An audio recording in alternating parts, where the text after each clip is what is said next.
अगर रिजाइन नहीं करते तो देश के प्रधानमंत्री इस्तीफा दें। देश के प्रधानमंत्री जो आपातकाल पे बात कर लेते हैं, लेकिन जो शिक्षा में आपातकाल है, बेरोजगारी में आपातकाल है, उस पे बात नहीं करते हैं। प्रधानमंत्री जवाब दो, ये बैरिकेडिंग टूटेगी, प्रधानमंत्री से जवाब लेके रहेंगे देश के छात्र, देश के युवा, क्योंकि इन्होंने कहीं ना कहीं ठगने का काम किया है। ऐसी ठगबंदर सरकार नहीं चाहिए। लड़ो और ये लड़ने का काम करेंगे। देखिए पेपर लीक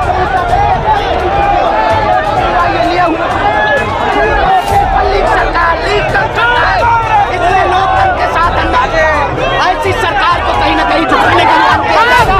ये पूर्ण रूप से सरकार हमारे मानवता को, हमारे छात्रों के भविष्य के साथ अमल कर रही है। लग रहा है कि आप दोबारा से नीट का एग्जाम हो पाएगा, रिजाइन करेंगे? बिल्कुल रिजाइन करना पड़ेगा।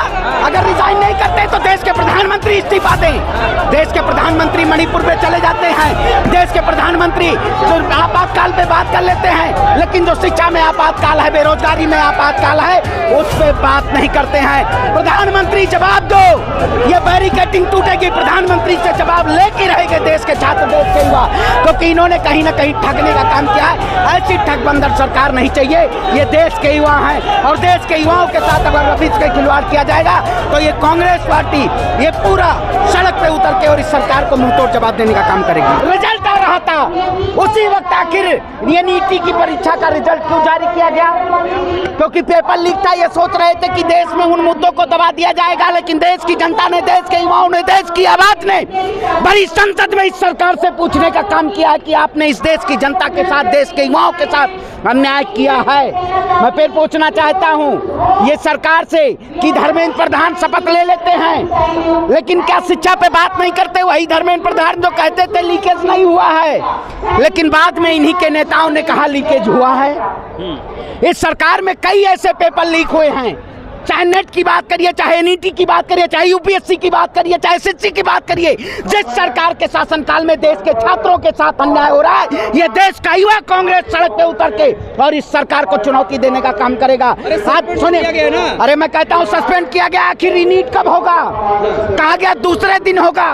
परीक्षा रद्द करने के बाद आखिर जो 1 साल का बच्चों का भविष्य है, जो अपने परिवार के साथ, परिवार किसान का बेटा हो न किसी का भी बेटा हो, वो तैयारी करता है, मेहनत करता है, परीक्षा देता है, बाद में ये सरकार सड़क पे उतार के आपको प्रदर्शन कराने का काम करती है।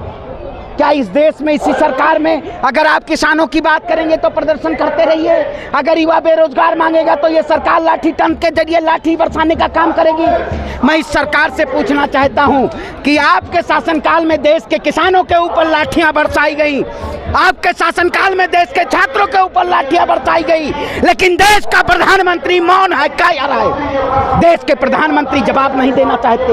अरे युवाओं को भविष्य को देखते हुए एग्जाम कैंसिल किया गया है, दोबारा से कराया जाएगा। मैं फिर कहता हूं आपको कहीं रतौंधी हो गई है, रात को उल्लू में नहीं दिखाई देता, आपको आज रात में नहीं दिखाई दे रहा है। प्रधानमंत्री जी पोडियम से न मणिपुर की बात करे, न छात्रों की बात करे। आप बताइए, तमाम ऐसे छात्र इसी जंतर मंतर से आवाज उठाते रहे, लेकिन इस सरकार ने उनको जेल की सलाखों के पीछे डालने का काम किया। ये सरकार को बहुत कहती थी बहुत हुआ छात्रों पे अत्याचार, अब की बार मोदी सरकार, अरे आपके सरकार में तमाम ऐसे छात्रों के साथ अन्याय होता रहा, लेकिन आपकी सरकार मूक बधिर बनती रही। आपकी सरकार संवेदनशील है, क्या संवेदनहीन सरकार से सवाल नहीं करना चाहिए? ये सरकार कहीं ना कहीं देश के जनता के साथ, देश के युवाओं के साथ अन्याय कर रही है, और ये देश की युवा कांग्रेस सड़क पे उतर के आज बैरिकेडिंग तोड़ने का काम करेगा और इस सरकार को बताने का काम करेगा कि आपने देश के छात्रों के साथ अन्याय किया है, आपने देश के किसानों के साथ अन्याय किया है, आपने देश के महिलाओं के साथ अन्याय किया है, आपने देश पहलवानों के साथ अन्याय किया है। ऐसी अन्यायकाली सरकार को कहीं ना कहीं देश की जनता हटाने का काम। धर्मेंद्र प्रधान इस्तीफा देंगे? देश के प्रधानमंत्री इस्तीफा दें, शिक्षा मंत्री इस्तीफा दें, क्यों नहीं दे रहे? आखिर क्या डर? अरे सुनिए, टोपी ले जाएंगे, ये जो तुम्हारा टोपी है मोदी जी को पहनवा दीजिएगा।